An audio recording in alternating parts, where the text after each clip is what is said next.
kærlighed. Til fra den første evighed og ind i evigheden er der sagt til alle sjæle, dine sønner er dig forladt. Tigge kommer til jorden i den hellige solværvsnat, og forfædrenes sjæle slår kreds om ham og priser hans evigt gældende nåde.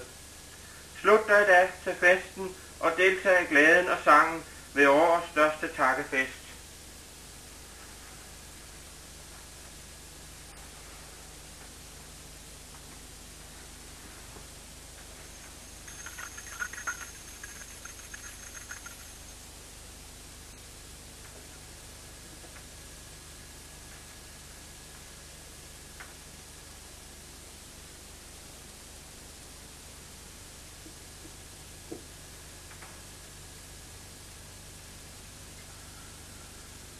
Vi takker dig, Tigge, fordi du elsker os så højt, og giver os beviset for din kærlighed, til trods for, at vi er små og ubetydelige i forhold til rummet.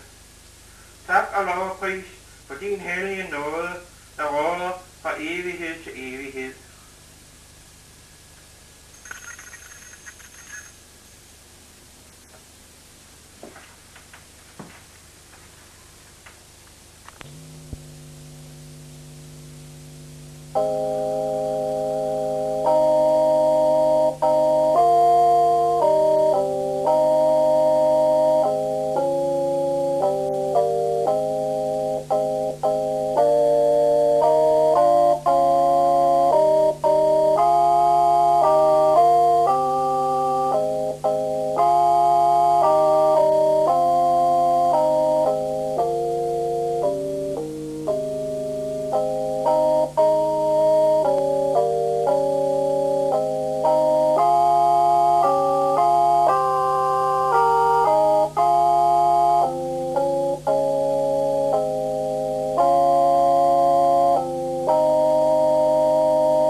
Ære være du, som giver os dit ord, ikke blot gennem vor tale og skrift, men også gennem handling og oplevelse, gennem livet i dig.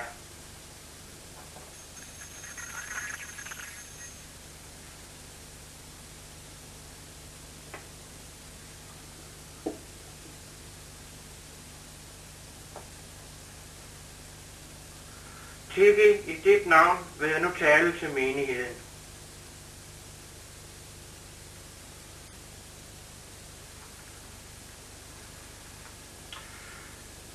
Erwin Neutzsche-Wolf siger i sin bog om okkultisme, at såvel den åndelige verden som hele den fysiske kun er skabt i de levende hjerner, i det mennesket efter hans opfattelse ikke har personligt evigt liv. Al bevidsthed dør med hjernen. Det er en farlig idé, hvor den er tilsyneladende fornuftig. Det er det, man jo godt kunne forestille sig, at hensigten med menneskeheden kun er en opretholdelse af den fysisk inkarnerede bevidsthed hos den samlede sum af de levende, der så i deres hjerner skaber en slags plads for de afdøde i den kollektive bevidsthed. Erwin har en hånlig, meget nedvurderende opfattelse af alle andre forestillinger, for han tror alene at vide, hvordan det hele er indrettet. Men så kunne man jo lige så godt være ateist. Men allerede nu, ud fra det nævnte, kan næsten de fleste fornuftige